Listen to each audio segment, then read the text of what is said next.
brother-in-law is one of the most brilliant and knowledgeable men I know. And when people make these idiotic jokes about Reform rabbis not knowing as much Judaism as Orthodox rabbis, I mean, it's just preposterous.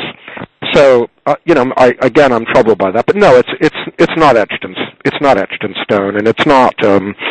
Obviously, I understand the importance of observancy, and I understand that it's important for the survival of the Jewish people that certainly a core of people remain faithful to these things. But I don't think that means that all of us are required to express our Judaism in the same way. I think I'd like to say, let a thousand blossoms bloom. I mean, I think there are many ways in which one can be faithful to one's Judaism, and on a basis of equality. I think it's really the notion that one can be equally Jewish that is important to me. I mean, look, there are plenty of Orthodox Jews that refuse to accept Israel's existence.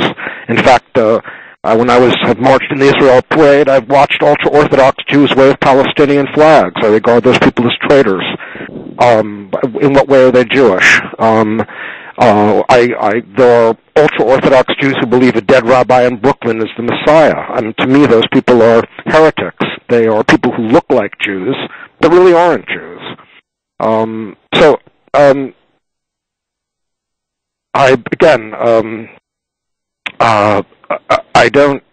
not minimizing or showing disrespect for Orthodox practice. I just would like Orthodox Jews not to show disrespect for those of us who feel a very strong sense of our Judaism, but which doesn't necessarily express itself in saying the Amidah 20 times a day. Why would you care what Orthodox Jews think about the authenticity of your Judaism? Why would I care? Yeah. Only because you asked me. I mean, I don't tend to think about it very much. When it comes up, it annoys me. Just the way when one is walking into a subway car, if somebody flings an elbow at me, I react to it. But no, I don't waste any time worrying about this. It offends me when the issue is raised. That's all. It's not something that engages me. It's not something that among the issues that matter in my life, it would be down, about 10,321 or something.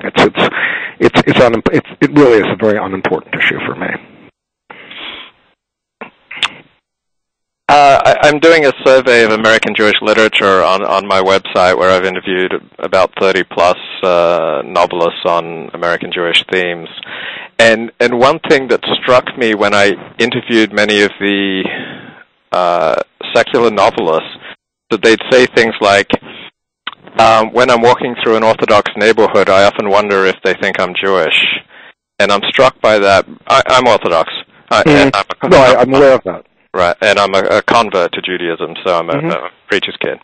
I'm struck because I've never noticed much concern among the Orthodox for what the non-Orthodox think of them. While I hear all the time when I'm interviewing non-Orthodox Jews, particularly secular Jews, they're constantly referencing how they feel the Orthodox are judging them. Well, I think,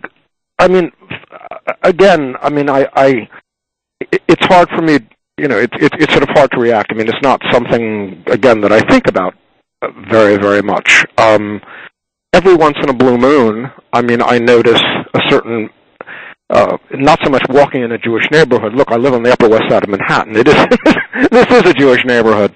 And increasingly, there are a lot of young, modern Orthodox people living here. This used to be, the bastion of secular Jewish liberalism. Now it's a much more mixed, if you will, neighborhood. But I do notice it, for example, every once in a blue moon when I need to go to the Judaica shop on Broadway, that the Orthodox guys who are in there really do give me a disdainful look. There's no question about it. I mean, they barely make eye contact. I mean, in terms of just basic civility, there's a want of basic civility, and this is not some neurotic overreaction on my part. It really isn't. I think I think it's there. I think that there's this sense of, kind of who are you and what are you and what are you doing here, and this is not an irrational or neurotic reaction. Anyone would recognize that what I'm reacting to is genuinely occurring. But again, it's something that I experience once in a blue moon when I need to replenish my yarmulke supply when I'm going off to do some speaking in conservative shuls. And I go into a Judaica shop where I need to pick up a bar mitzvah present or a bar mitzvah card or something.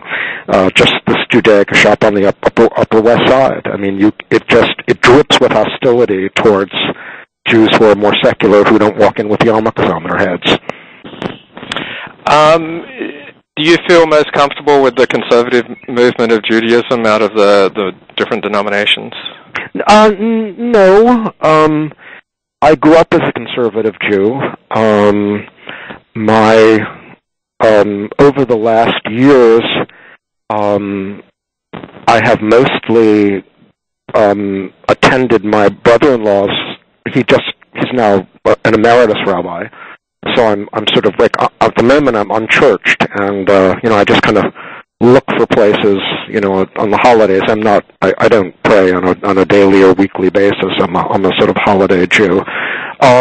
But actually I've spent most of the last years in a Reform congregation, although it's a Reform congregation that uses a great deal of Hebrew, and uses a lot of the melodies that I'm familiar with, and it is not, sort of high church reform. I mean, it's just fine. My sister, I've got a sister who works at Yale, who was president of her congregation, which is a sort of a frum conservative congregation. It's very nice. The services for me are interminably long. And the taluses are getting bigger and bigger. I feel like I'm in Tehran sometimes, sort of the sort of taluses over the heads and all of that.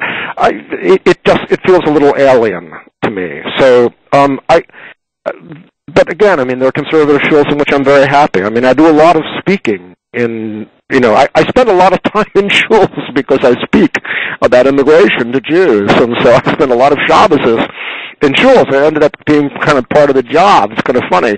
So I've gotten a chance to look at lots of places, and no, I mean, there's not really a whole lot to choose. I mean, there are extremes. Again, I mean, I can't stand 3.5 hour long services with very little English. On the other hand, I can't stand 25-minute Reform services with no Hebrew and nothing. So I'm fairly ecumenical in where I'm spiritually comfortable.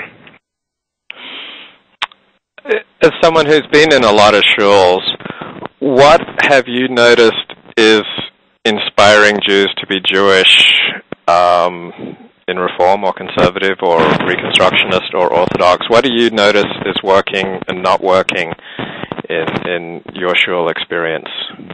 Well, I think that things are not working very well in the Reforming Conservative movements. I think that's clear. I mean, you don't need me to tell you that. I mean, all the data is there to be seen. And Conservative Judaism in particular is in a crisis, and it was taken over years ago in terms of numbers by Reform Judaism. I mean, I don't think it kind of ever figured out what it was. I mean, which in some ways was its strength, but also is its weakness.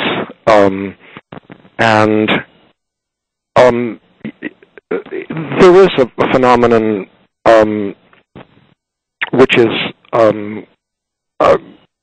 mean, it's true of all. I mean, look, all mainline religions are experiencing tremendous loss in this society. I mean, you look at mainline Protestantism; it's basically dead.